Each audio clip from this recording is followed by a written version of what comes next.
Today we're talking with Father Chad Partain from St. Francis Cabrini Catholic Church in Alexandria. Father, thank you for joining us today. It's my pleasure. All right, we have a little bit of a conundrum for you today. We've got Ash Wednesday falling on St. Valentine's Day. February the 14th, yes we do. All right, so has this happened before in recent history? Well, absolutely. Easter is, of course, a movable feast, and 40 days before is always going to be a different day each year. So yes, we have been here before. It's like deja vu. We have been here before, and certainly it does present a conundrum when you're trying to celebrate both. All right, so tell us a little bit about Ash Wednesday itself. Ash Wednesday is, of course, the day that marks the beginning of the liturgical season of Lent. The term Ash Wednesday comes from the ashes that are used to mark the foreheads of the faithful as they begin their Lenten journey. Part of the liturgy on Ash Wednesday is the blessing and distribution of those ashes. The ashes are actually made from the palms that were used in last year's Palm Sunday service. Those palms are traditionally burned and blessed, and those ashes are then used to trace the sign of the cross on the foreheads of the faithful who present themselves in the church to begin their Lenten journey.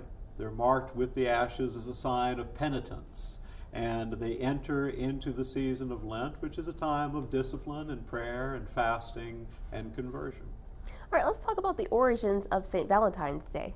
St. Valentine, whose feast we celebrate on February the 14th, traditionally, was a priest of the church in Rome during the Roman persecutions. And Valentine's story comes down to us primarily as legend. And the legends of St. Valentine and the reason why he is associated with love and romance are really two stories that come to us from his legend. One is that as a priest, Valentine would smuggle in messages of love and encouragement to his fellow Christians who had been caught up in the persecutions. And so we get the Valentine, the written message of love and support that we distribute, particularly as little children. You know, we give those little construction paper Valentines. The other part of St. Valentine's legend is that, of course, Christian couples in imperial Rome could not marry publicly.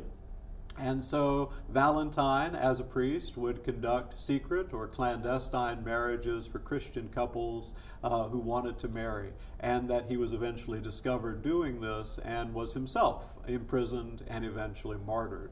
And so that's the story of St. Valentine and his association with love and romance. So Ash Wednesday is a day of fasting, correct? Throughout the world, it is the universal law of the Catholic Church that the whole church, collectively, on Ash Wednesday, observes a day of fast and abstinence. Right, so what do we do when we have St. Valentine's Day and everyone wants their chocolates and candies? You do it on Mardi Gras. We're blessed in Louisiana. We're blessed in Louisiana. What's one day? Celebrate the day before. Celebrate on Thursday. But the interesting thing is, no one, no bishop and no priest can mitigate the universal practice of the church, the universal law of the church. And because the Lenten observance is a universal observance, only the Holy Father could mitigate it. And he's not going to do that.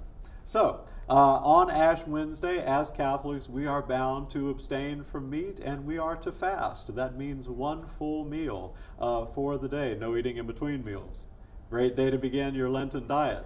But, you know, it is a day of abstinence from meat. So, it's very important that we make that sacrifice. It's the beginning of our Lenten journey, and it's one of 2 days in the whole year, Ash Wednesday and Good Friday, when the whole church throughout the world does the same thing. You know, keeping that fast together, abstaining from meat together. And so it's a very powerful day. Do you have any suggestions for anyone going into the Lenten season who may not have participated before? If this is your first Lent, try not to overdo it. You know, Lent is a marathon. Lent is a marathon. Those 40 days are a lot longer than you think they're going to be. And if you've never kept a Lenten fast before, if you've never tried to live purposely for 40 days with that kind of discipline, take it in small bites and take Lent one day at a time. Don't bite off more than you can chew. It's very important that when it comes to prayer and fasting and self-denial and discipline, that we really pace ourselves, and that we do try to keep it as simple as possible. If we're going to make it through Lent, in a successful and healthy way. Sounds good. Thank you so much, Father, for talking with us today. My pleasure. All right.